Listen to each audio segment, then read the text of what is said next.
Hi, everyone. Welcome back to Northern Ag Network On Demand, the podcast from the Northern Ag Network, the powerful voice of the West. I'm going to be your host today, Colton Young, and we've got an exciting episode lined up for you. Of course, February 21st through the 28th marks National FFA Week, a time to celebrate leadership, education, and of course, opportunity in agriculture. So today we're going to shine the spotlight on National FFA Week. We'll get an update on the Montana FFA Foundation and of course, part of the Montana FFA State Officer team, and give a little sneak peek at what's ahead for the state officers as they approach their end of the year of service, state convention, so much more that we're going to dive into. So let's get started. Joining us here today, of course, the one and only, the leader of them all, Megan Irion, the executive director of the Montana FFA Foundation, and several members of the 2025-26 state officer team. We have Cole Waldesky, the first vice president, Kiana Yeager, second vice president, Autumn Benson, the reporter, and Weston Sondano, the sentinel. Megan, let's start with you. Thanks for joining us. We sure appreciate it. It's always a good day when I get to talk to you, Colton. Always a great day. You know, we haven't talked in a little while. And in fact, it's been about a year since you came into our studio last time and we did a TV interview as you were just newly stepping into this role. So how's the year been? I know it's been a lot to get your feet kind of under yourself, but there's a lot of good directions that the foundation is going, and just like to hear an update from your perspective. No, I appreciate the opportunity. Yeah, so January 13th, 2026 was officially my 1 year mark. So, the year has been eye-opening in lots of ways, mostly to the capacity that these students have and the passion, and then the passion that the state has for the FFA. It's been incredible to really watch, and I admire it. But I've tried to sort of sit back and observe what the foundation has done in the past and figure out where we're going strategically to move forward. So we are implementing many, many new things this year. So would love to talk about some of those. About a couple weeks ago, we had our first ever virtual newsletter go out to 3,000 donors that are in our database. So that was fantastic. We haven't sent a newsletter in a couple years, and so we're not sending that hard copy anymore. It's via email. So if anyone wants to get on that list, you just need to go to the foundation website and sign up. So we're communicating on a regular basis, right? Quarterly, we are going to be sending out an impact report. What that means is we're going to tell you how much we've raised and where the money's gone, right? So this much has gone to scholarships, this as much has gone to convention, yada, yada. So people know, how the foundation is truly giving our resources and impacting the students, because that's what we're here for. Absolutely. We are starting a new giving program. I'll give it a small little teaser. I don't want to let the cat completely out of the bag. You can hold back the secrets. It's okay. I don't want to steal any of the spotlight. No, it's okay. I'll give you a hint. It has to do with being able to give to specific chapters. So awesome. Yeah. I'm finding that, I'm listening to our constituents, and they want to give to the students that they know, and I can appreciate that. So that's coming down the hopper. As you mentioned, FFA Week is next week. We will be running an FFA giving campaign the whole week. So there will be opportunities for folks to get online through email, to scan a QR code, give that way, send in a check, ask questions, volunteer. There's lots of different opportunities. It's time and treasure that you can give back. So there's lots going on next week. If you want to pay attention to the association's Facebook page, that's where you'll see a ton of those updates. Also scholarships. So deadlines for scholarships is March 1st. So for the Helping Hands and the college and leadership scholarships. So March 1st is coming right along. What do we got? Like week and a half. I know. Even. Yeah. How does the time fly so fast? It sure does. With the scholarships, I know there's kind of a new partnership with Reach Higher Montana. I heard just on the radio this morning that they're kind of helping you guys carry out the scholarship duty. So talk a little bit about that partnership. Yeah, so that was a great partnership created by Kurt Robbins and one of our board members, Andy Bager. So Andy actually works with Reach Higher, and when we were looking at how we were handling scholarships, it wasn't necessarily the most effective way. And Reach Higher reached out and said, "Hey, we have this cool platform that we're already using. We'll let you use it for free." And it's a really, really smooth system that our students can go to one place, apply for many, many scholarships, including our FFA scholarships. And it's much more user friendly for kind of both sides of the coin. So again, that March 1st deadline is coming up. So, we never want to leave scholarships on the table. That's why we're here. Absolutely. Yeah. Well, I know there's been a lot of excitement circling the foundation this past year, and it's definitely fun to see the excitement swirling around and following, you and the state officer team, of course. And when we were down at the mate show last week, I mean, we had so many people come up that were visiting with me and a few of us others, and they were just asking about some FFA updates, and they're excited. And I got to give you all a shout out, the state officers. I heard probably 4 or 5 different comments on the social media platform, and your guys' efforts in doing that. So kudos to you. But let's tune into the state officers here a little bit. We'll start with you, Cole, just because you're at the top of my screen. National FFA Week's coming up. What excites you for National FFA Week? I mean, being a state officer, it feels like every day is National FFA Week. I mean, you're around the students and in the blue jacket and kind of just embracing that whole year of optimism. So what does it mean for you? The great thing for me about FFA Week, National FFA Week, is seeing our alumni and supporters and some of our past state officers, some of our past leaders in the organization come out and share their story and kind of show us what they did as members. And it's really cool to see how the impact of the FFA reaches across all the generations. Absolutely. Weston, what about you? Yeah, to kind of build off of that, I think seeing everyone's FFA story is really inspiring. I think that one of the big beauties of FFA is that anyone can be a part of it. I think that, I mean, I've heard the misconception growing up that it's just for farmers, and that can't be any further from the truth. And hearing all kinds of individuals, whether they come from urban or rural backgrounds, anyone that's, in high school to now being adults that are in the industry, in the field, that are working, it's really inspiring to see that. And it's really cool to just see how many lives FFA has truly touched across its existence. You bet. And being a state officer this past year, I'm sure it's been a whirlwind for all of you, and probably no sleep whatsoever, no rest, 100 miles an hour going all the time. But Autumn, National FFA Week is an opportunity for the whole state and the whole nation to get together and put all of our blue and gold on and just celebrate, which really encompasses kind of your guys' role this year as state officers. Absolutely. One of my favorite parts about National FFA Week is seeing every chapter is different traditions. Every chapter comes together to show off that agriculture that is part of who they are, part of who we all are, and that unites us in that blue and gold. And it's really special to see that for sure.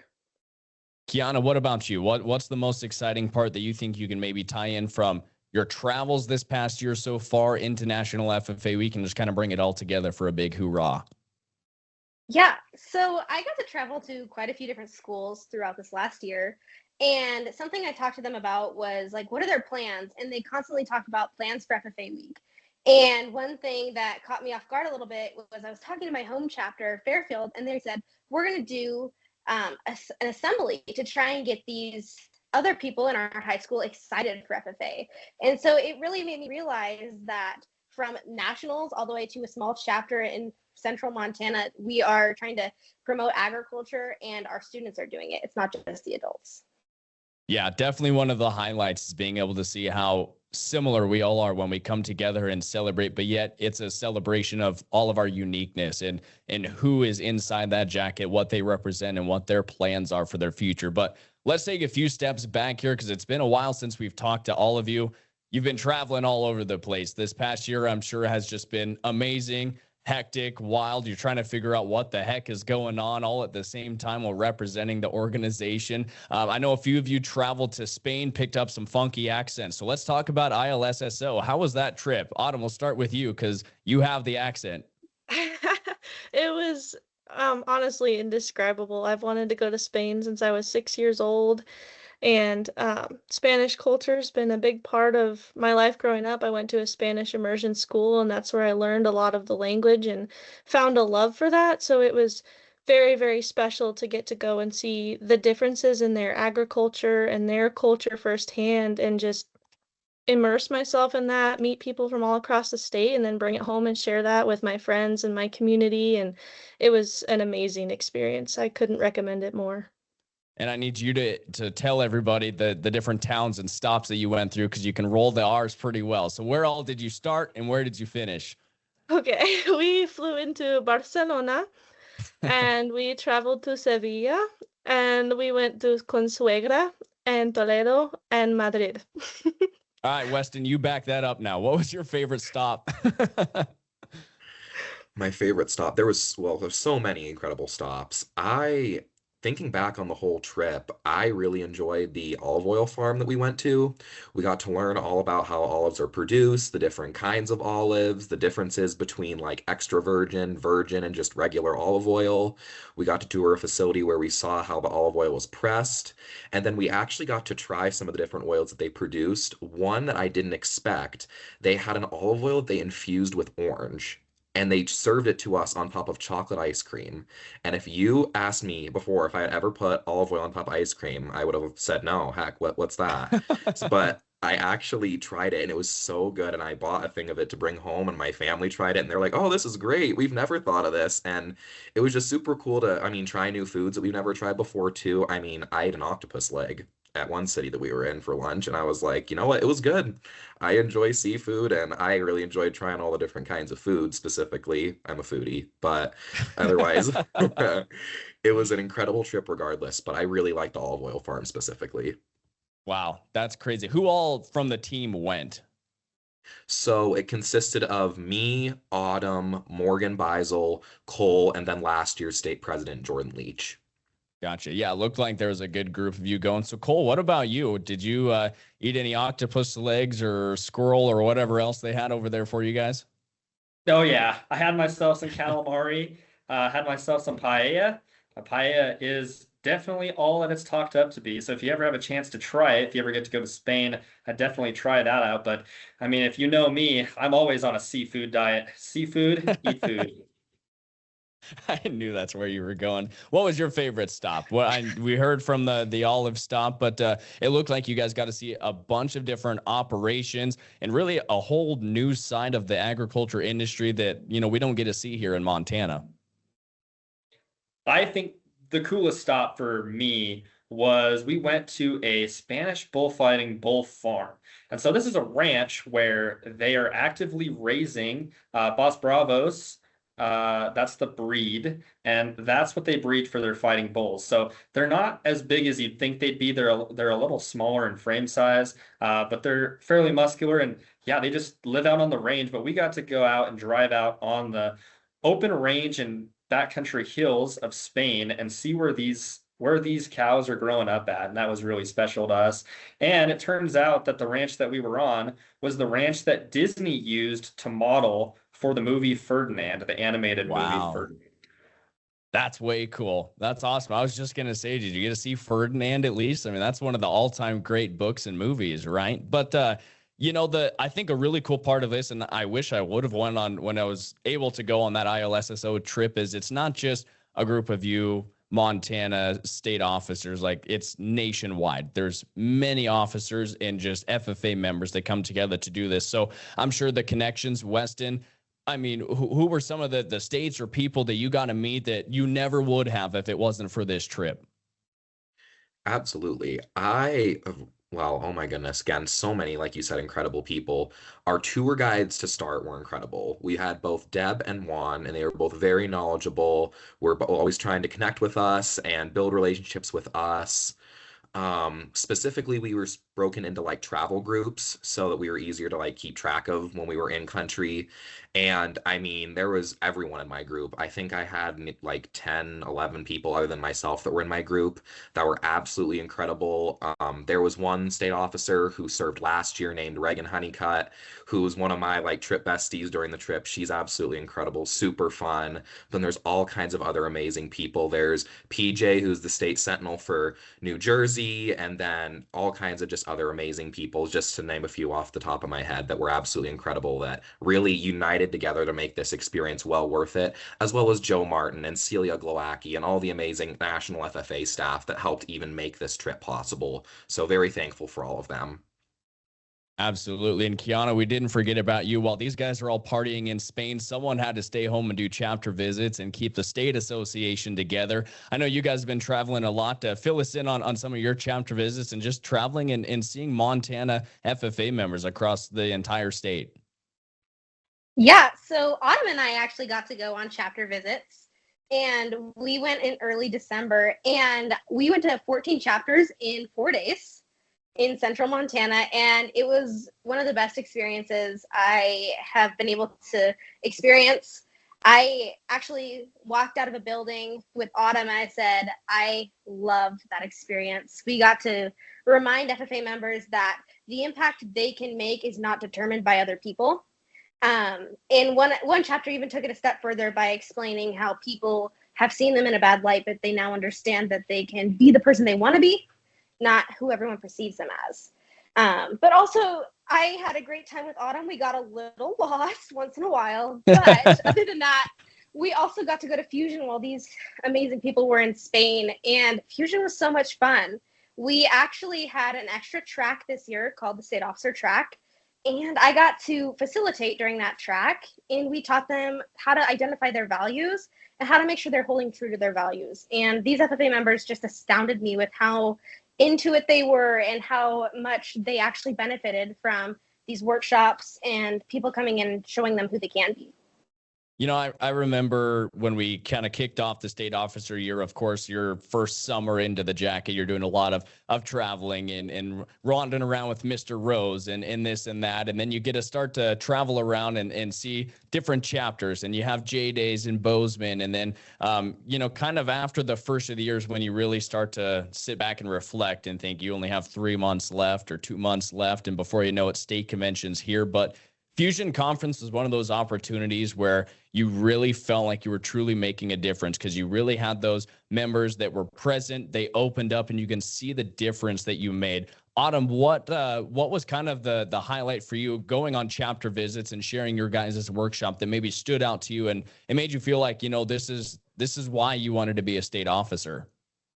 Definitely. For one, it was awesome having Kiana as a partner. We were having an absolute blast. So the whole trip was fantastic, but those moments when you'd walk into a chapter and maybe we had a little bit of a rocky start, I know I was nervous, and I guess as a member, I'd look at a state officer and go, oh, they've got it. There's no nerves. They're rock solid. But, you know, being in that position and walking into an ag room full of kids and, you know, ready to give that presentation, maybe something doesn't go well, but each of those members is there. They're listening. They want to hear what you have to say. And there were definitely times walking out of those workshops where I was like, wow, this is what I'm here for. I made an impact, and those kids get it. They're the future. They've got it. And it's so special to have the opportunity to get to see that and cultivate that in every way that I can. That was very special.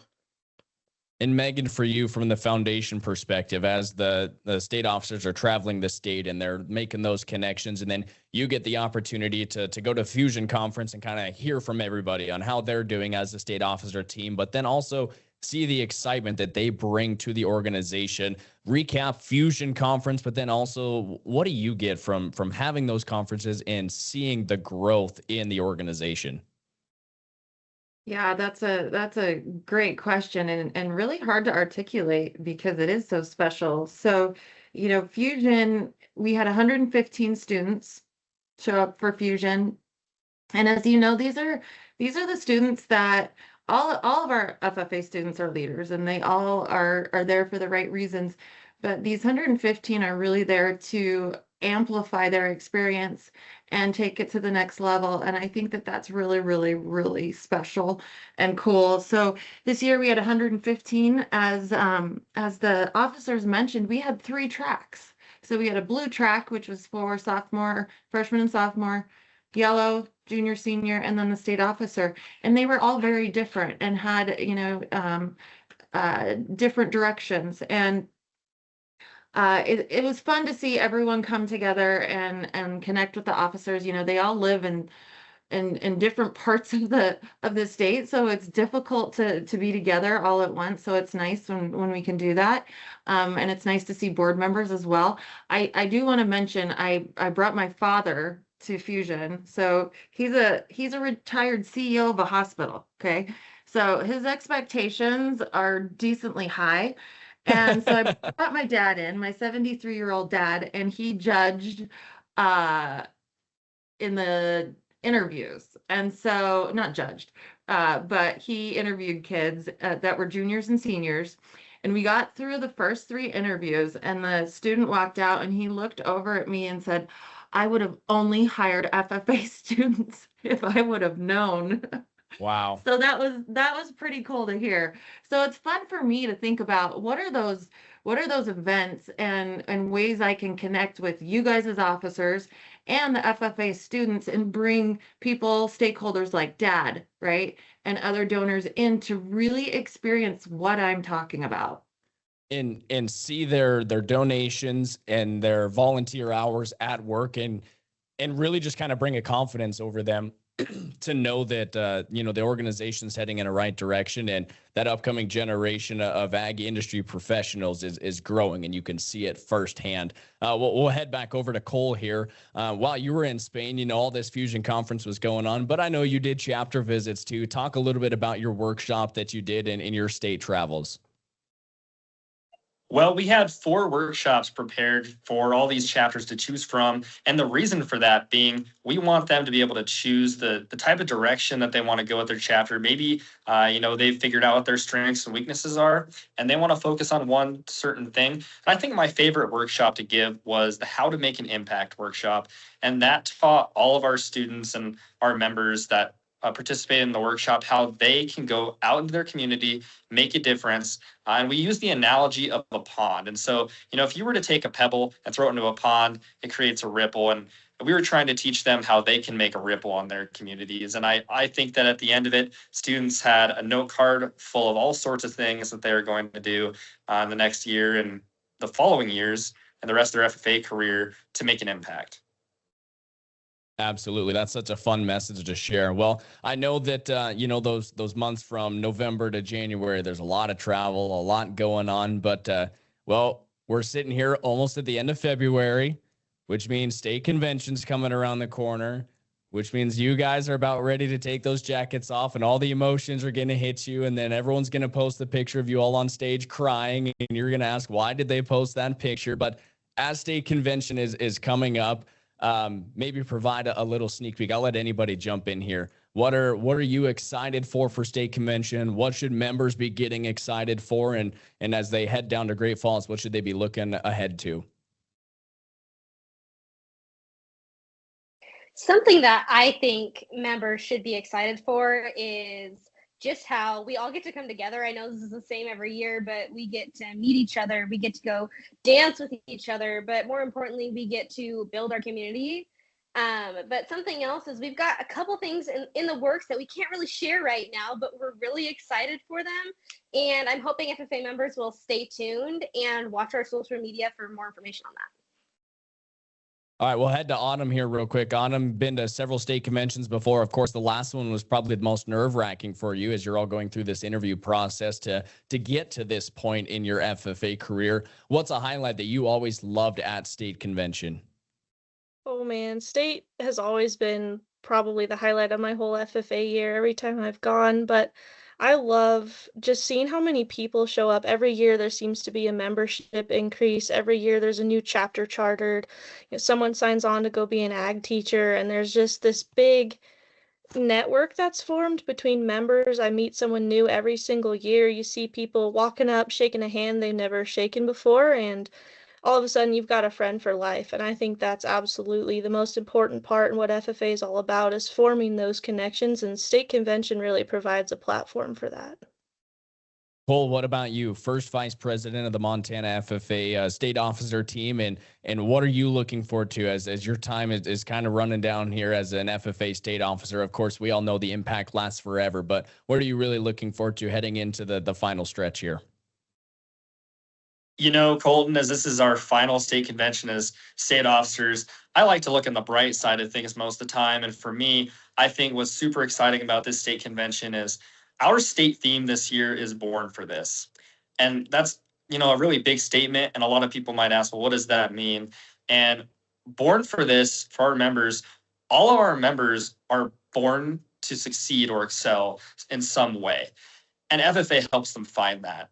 And that is super cool to watch. And as we watch all of these students receive awards on stage, as we see them receive scholarships from Megan, as we see them just blossom into the great leaders that they are and show that off at convention, it makes me extremely proud to be a part of this organization because, when you're a leader, like a state officer, you always wonder, what impact are we making? But at the end of the day, I think knowing that we did the best job that we possibly could and gave all those opportunities to our members to blossom into the best leaders that we can offer. Weston, how about you? Coming from Big Timber and arguably one of the most competitive chapters that we see at state convention year after year, especially when you talk about livestock and meat evaluation. But what's a highlight for the convention for you? I think the biggest highlight for me is just, again, to echo kind of what everyone said, but it's to see everybody, but then also reflect and be gracious for the opportunity that I have been given and that we've all been given. I think to, again, reflect on our theme, it's Born for This. And I think that Cole said it wonderfully. Everyone that can attend state convention is born to be a leader, has the potential to make change. But I think when you think about it from a different point of view and think of it in a bigger picture, being grateful for that. Because we're all given the opportunity to come to state convention. I know you mentioned Big Timber being a strong chapter. Very, very proud of them, and I'm very thankful to have come from such a great school. We have two incredible advisors that I'm so thankful for every day that have helped me in developing myself into the person that I am, but then also teaching me how I can help others develop themselves into greater people and how they can then use those skills to teach generations to come. So I think going into state convention with just an attitude of respect, of gratitude, and just celebrating absolutely everyone that can show up, all the accomplishments that they've done, everything they've done during the year, and recognizing everyone in the room, everyone from parents to advisors to supporters to members, and really just unifying everyone in a great big FFA celebration, I think is the one thing that I'm going to really look forward to and just embrace as much as I can during this year. Megan, I'm sure that's the same for you, is getting a lot of sponsors, donors, volunteers, and of course, all the members from across the state in one building. And you can reflect on the year that you've had from the foundation perspective. But I remember, talking with you at your first state convention that you attended when you were getting ready to step into this role and the excitement. And how has that changed or how has that grown now being at several state conventions and leading the foundation into them? I echo Weston. Honestly, I find myself being very grateful to be a part of this organization at all. And when I go to the various events, including, the biggest state convention, I just feel grateful to be there and experience the growth that I've seen, year over year with students being able to judge and seeing the donors that show up and participate, through sponsorships and judging. And it feels to me like a community like no other. It's something that I wasn't a part of when I was young, but coming to state convention and being a part of the FFA now and understanding how special that is, my heart is just in a grateful space, and that I get to observe and be a part of all this is a blessing. So it sure is. And those connections that I'm sure all of you in your year of travel have made those, and just know that they last a lifetime. No matter if that jacket's on or off, they will follow you forever. Megan, as we talk about National FFA Week, it's here. State conventions on the way. Of course, there's a lot of excitement for National FFA Week. You mentioned Giving FFA Day. There's a lot of opportunities for donors and sponsors. And at the state convention, there's also an opportunity for a lot of volunteers to help out. Where should people go as we're kind of approaching the end of the FFA year? Where can they go to learn more information? Or what are you looking for from donors and sponsors that you need help with from the foundation perspective as we approach the end of the year? Great question. So you can always go to our website, and our contact information is on there. My cell phone number, my email, you can text me, you can call me. It's great to sign up for our newsletter, and that way you're getting information about all of the different giving opportunities. I'm proud to announce that we do have a $5,000 donor next week who is going to be giving and matching any gift that comes in next week up to $5,000. Wow. So yeah, so pretty incredible. It is an anonymous donor, so unfortunately I can't thank them if they're listening. Thank you, thank you, thank you. But anyone that gives next week, up to $5,000 will be matched. So if you give $10, they're giving $10. So that's pretty powerful. I have to say that as I've been traveling around the state and you guys talk about this community of FFA, everyone knows everyone and is still connected and still wants to be a part of it. And if this is your way and giving, your treasure or your time, the foundation is there to guide you and help you figure out what that is that you can do. Great answer. We love that. Well, guys, thank you so much for joining us here. I won't keep you for too much longer, but like I told you at the beginning of this, we're going to roll into some rapid questions here for the state officers and for you, Megan. And everybody just get ready for this, and I'll let anybody take it from there on. So first question, during the years of travels, and state officers, we all know there's very little sleep. Megan, also very little sleep when you're traveling and making sure functions are rolling on. So what is your go-to source of energy throughout these trips and throughout your day? As Megan's drinking coffee. That's an easy one. It's a Starbucks shaken espresso with oat milk. Good old drip coffee gets it done. I like a good coffee from Starbucks too. What can I say? I like a good black coffee, but to spice it up once in a while, I'll get myself a caramel latte. Oh, there you go. Kiana, wrap us up here. Favorite drink?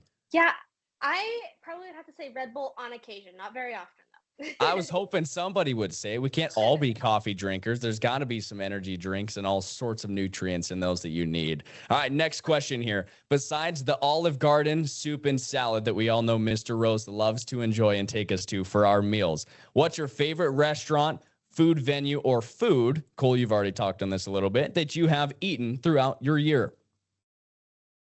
I think that my fan favorite food for any FFA event is Texas Roadhouse in general, but in specific, the Texas Roadhouse rolls. They are to die for.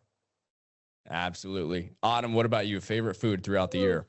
If I get the choice, it's gotta be the paella, but if we're in a pinch, the Chick-fil-A and the sub will definitely do.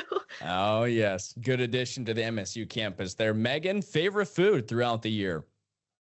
I was able to share a dinner with the past state officers because you guys were busy at nationals. I think I bought you dinner, but I didn't get to join you. Anyways, past state officers, we went to the Cheesecake Factory. Oh, yes. Classic. Yeah, you can't go wrong with a 17-page menu. Especially, you can't figure out which dessert, and then you look over and it doesn't matter because they're all at least 1,200 calories per slice, and you're like, it doesn't matter, just get them all. Yeah, you just gotta forget you ate that meal. Absolutely. Weston, how about you? I know you touched on it a little bit already too.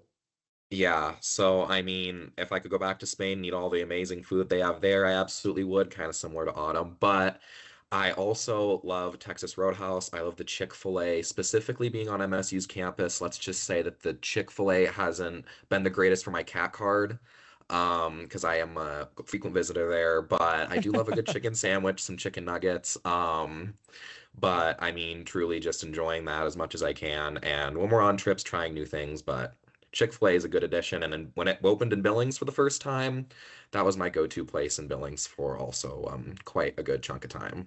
Oh, yeah, it still is. Kiana, how about you? Yeah, I think I might have to echo Megan. I think we got to go to Cheesecake Factory just days apart from each other at National Convention, and that's probably been the best meal I've had. Yeah. All right, now here's a little one to start throwing some state officers under the bus, okay? Which state officer was always the first one up every morning, always on time throughout the entire year, first one at the car, First one to log into the Zoom meetings. Who is it? Who's the leader? I feel like I'm First going one. to say Cole Waldusky. I would say first is probably Cole. Yeah, I would agree. Probably Cole. Wow, look at Especially that, first Cole. one up. There you go. I am Morning early guy, to he gets his rise. drip I will say coffee. that. Yeah. Yeah. All right. Well, on the flip side, which state officer was like my officer teammate, Cody Johannes, and showed up fashionably late for every event, every meeting, and had to drive above the speed limit to get anywhere on time?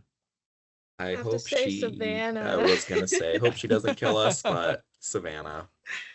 Nice. And this is where we find out the state officer T. This is all fun. All right. And I reminded you all about this at the beginning of our conversation here. Last question. Again, thank you guys so much for joining us. We're really excited to kick off National FFA Week and see your end of the year kind of come together. Look forward to seeing you all at state convention. Wishing you all the best, of course. But last but not least, each one of you, and I'll let anybody jump on here in whatever order you want. What is a piece of life advice that you would share that you have found, whether that's through your high school FFA travels, as a state officer traveling the country and meeting different people, or serving on the FFA Foundation and making sure everything stays together and runs smoothly? What piece of life advice would you share to anybody listening out there? Well, I can go ahead and start if no one else is ready, but I would probably say be willing to be vulnerable.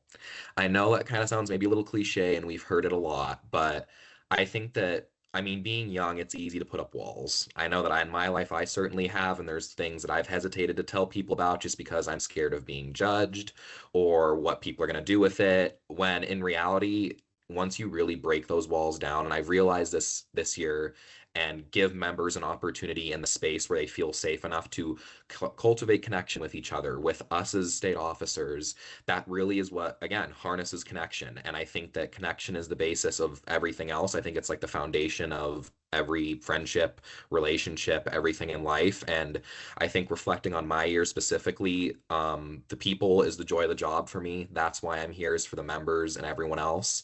And I think that continuing with that, just being able to create those safe spaces for both members and everyone, even after my year of service, and encouraging others to do the same, so that, the core of the organization, I think, is with the people. And with that being said, we can make sure that the people maintaining, and they're the priority. Well said, Weston. Thank you. I think for me, this last year has taught me quite a bit about being where my feet are and truly understanding that the moments where I am matter more than what has to happen tomorrow and the next day. And I think I've asked myself almost every day that I've been on an FFA trip, how lucky am I? I have loved this opportunity, and the members make it so worth it. And being able to remember and be where my feet are, because when I am, especially during these FFA events and different things, nothing else matters, and it makes the experience so much more fun, as well as making sure that I'm in it for the members and that I'm in it to have a good time, not just think about other things when I'm there. Great point, Kiana. That's really good.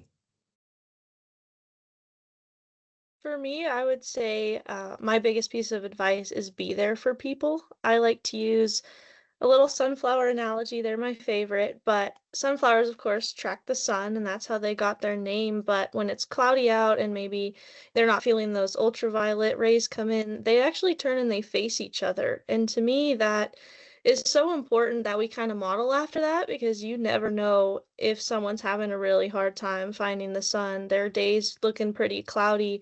You can be that person that they can turn to, stand tall with them, just say, hey, I've got you. Like, it's gonna be okay. We're gonna get through this. And then when your day's cloudy, you have someone that you can look back to right there with you, and forming that community and being there for each other. And I've definitely found that in FFA, and I try my hardest to make that, space for people as well, for sure. These are starting to sound like some introductions to some retiring addresses here. I like it. Great point, Autumn. Go ahead, Cole. I think the biggest piece of advice I give any member, anybody in general, is do not be afraid to take opportunity. When you see something that interests you, that you can be a part of, be a part of it. If there's a new contest you want to join, do it. If there's a trip to Spain that you can go, see international foods and eat international foods and meet new people, take it. they're all opportunities for growth, and that's what this organization is all about. And that's what life is all about, is growing one step at a time, one day at a time. So take those opportunities when they come. You bet. Great point, Cole. All right, Megan, wrap us out as the leader of the pack. Life advice. Life advice. That's big, Colton. I could go on and on. I am, 43 now. I've had some bumps along the road. I think I'll kind of piggyback Kiana. I love that. Where are your feet? And it's interesting you say that, because I remember having lunch with Reagan Long, and he said to me, my mom used to say, "Where are your feet, Reagan?"